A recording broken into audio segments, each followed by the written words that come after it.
Ivan Pavlenko, From Family to Family, Chapter 3, Part 9.4, At Party and Household Work, read by Natalia Abizova. In the last days of July, I came home and was in shock. No matter who I met, everyone said the same thing, as if they were conspiring. Shevko drank and would soon bring the collective farm to a ruin. In the evening, I went to Andrei Rigorovich Halivets, who not only replaced me as the secretary of the party organization, but was also my longtime friend and best man. He spoke in detail about the deplorable state of affairs on the collective farm. The harvest and the delivery of bread to the state were going well. There, the main burden was carried by the mechanics. They coped with their duties, but there was trouble on the farms, especially with those cows that had been bought from people. Working conditions were very difficult there, as the former stable was not adapted for keeping cows and the labor-intensive processes in it were not mechanized. Everything was done by hand, and the salary was the same as on the other farms. Therefore, some of the milkmaids left their jobs, and there was no one to replace them. The teats of unmilked cows burst, and they were sent for meat by Strelets's order without returning the money that had been paid to the peasants for them. The purchase of cows from people was stopped, and Strelets was severely reprimanded by the Bureau of the Party Regional Committee for Self-Governance. They said that after several executions in the villages with his participation, Kiev and Moscow were flooded with complaints and accusations of the party violence against the peasants.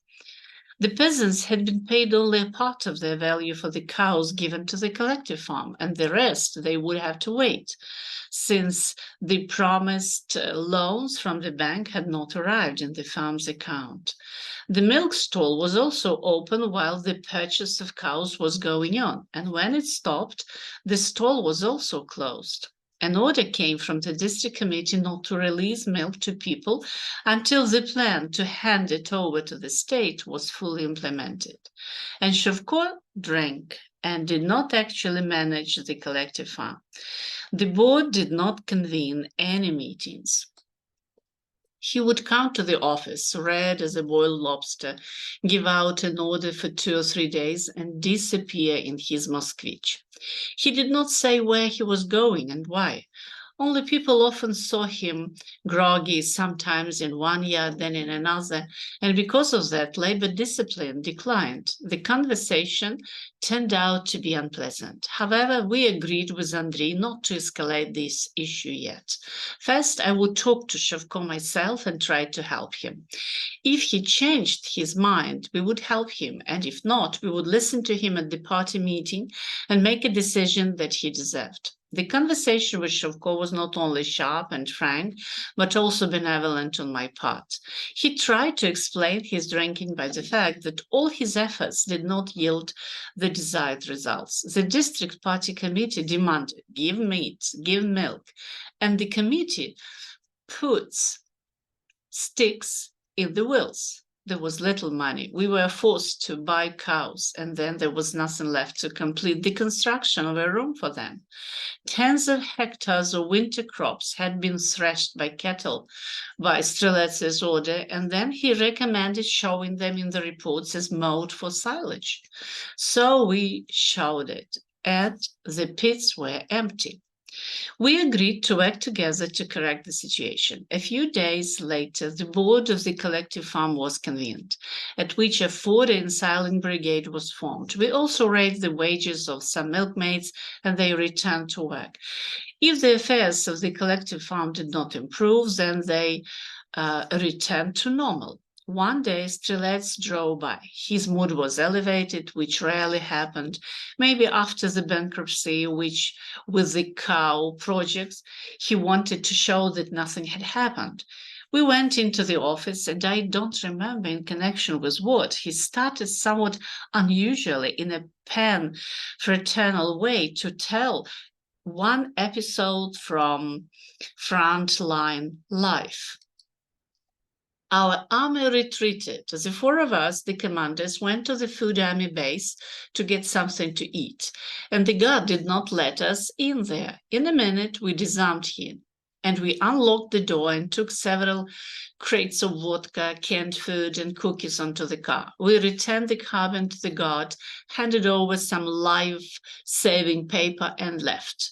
He talked about his heroism and laughed. And I, remembering the hardships at the front, thought, that's how you fought. People fell on the hot ground covered in blood, and you chased after vodka and canned food. But Shovko did not recover and continued to drink, somewhat smarter. He lived in a small village and often did not show up for work without any reason or agreement. And then he explained that he went to the district office and somewhere else on business. And people reported who he drank with. Once, by order of the district committee, we convened a general meeting to resolve important current affairs. An authorized officer from the district arrived, and there was no Shovko. I put people on horses, and several messengers were sent to look for him, but they did not find him. I had to have the meeting without him. The speaking collective farm peasants were outraged by the behavior of their head and demanded to replace him. On the second day, Strelets arrived. This time he was angry and cursing. Where is Shovko? He growled from the threshold. I don't know, I answered. Get in the car, let's go searching. We visited all the brigades, farms, and fields. We went to his home. The wife also did not know where he was, or maybe she was afraid to say. Several men were asked, and they replied that they had not seen it or him. Strelets was scolding Shovko and me, and I was silent. In such cases, it is better not to object, otherwise it would be even worse. This is how the former head of the collective farm, Pavlo Yosifovich Solonucha, taught me to act. An old and experienced personnel officer who had survived more than one formidable boss thanks to the fact that he knew how to keep silent and be submissive. One day, a cavalcade of cars led by the first secretary of the Central Committee of the Communist Party of Ukraine, Kirichenko, drove into the village. There was a bad reputation about his rudeness throughout our republic. He got out of the car, thick like a sack, and saw a pile of manure near the stables that had not been taken to the fields, and began to thrash about. Pavlo Yosipovich was standing in front of him, shaking and smacking his lips. Guilty, we'll take it out tomorrow. He shouted back, and then slammed the door and drove off. Pavlo Yosipovich crossed himself and said to me, thank God that it has ended like this. I was with him then as the secretary of the Komsomol organization because there was no party organization yet. What's good here? I said. He was thrashing in all directions, and you, thank God. You are still young and you don't know anything, he taught me. If the authorities shout in front of people, then nothing else will happen. He took his soul away, wasted himself on me, and now satisfied, he is sitting in the car and thinks that he has caused me such fear that I might have peed my pants. Let him think to himself.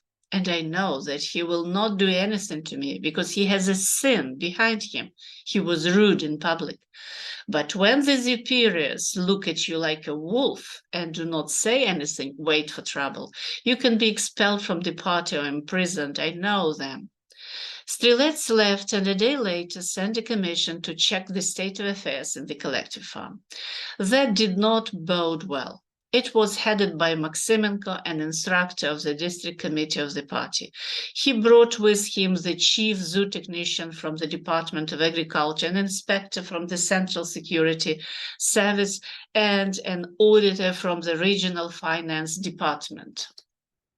Members of the commission rummaged through a counting documents, counted livestock on farms, measured silage pits, straw and hay bales.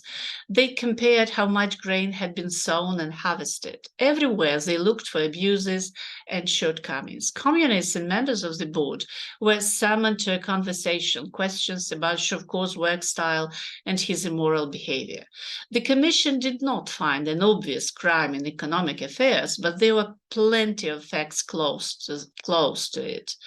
That was, first of all, the fall of young cattle and piglets, which were explained by the large accumulation of livestock after the consolidation of the collective farm. Inconsistency with corn silage was also unpleasant. According to the report submitted to the Central Security Service, there were nearly 1,000 tons, and half as much was found in the pits. This data had been submitted under Shovko's signature, and now he would have to answer for the deception of state and party bodies. A few days later, the Bureau of the District Committee expelled Shovko from the party and removed him from the position of the head of the collective farm for systematic drunkenness and self-removal from economic affairs, and pointed out to me the insufficient control by the party organization over the activities of the board of the collective farm and the head. After such a final, Shovko went to regular jobs for a few more years and became a drunkard. When I was already a teacher in Volyn, I was told that he had drunk some poisonous alcohol and partly lost his sight, and after some time died. He was then about 60 years old. A few days passed, and a telephone order came from the district committee to immediately convene a general meeting to elect a new head of the collective farm. We took people from all brigades to meadows where many women worked harvesting vegetables. Around 4 o'clock in the afternoon, a car drove up. Samizdran, the chairman of the district executive committee, the instructor of the district committee of the party, Maximenko, and an unknown man in his 50s got out of the car. No report of the old chairman of the board was put on the agenda. I led the meeting and let Samizdran be the first to speak. He analyzed the state of affairs on the collective farm, naming it deplorable, and accused Shovko of inaction and immoral behavior, and also announced the decision of the Bureau of the District Committee to expel him from the party and remove him from his job. At the same time, he recommended electing Fedosy Vasilyevich Chesnik as the head of the collective farm, who had previously worked as a school principal in Svaridivka and was the secretary of the party organization of the collective farm Ukraine. A proposal was received that the new candidate from the head should tell something about himself. He came forward and told people about his life path.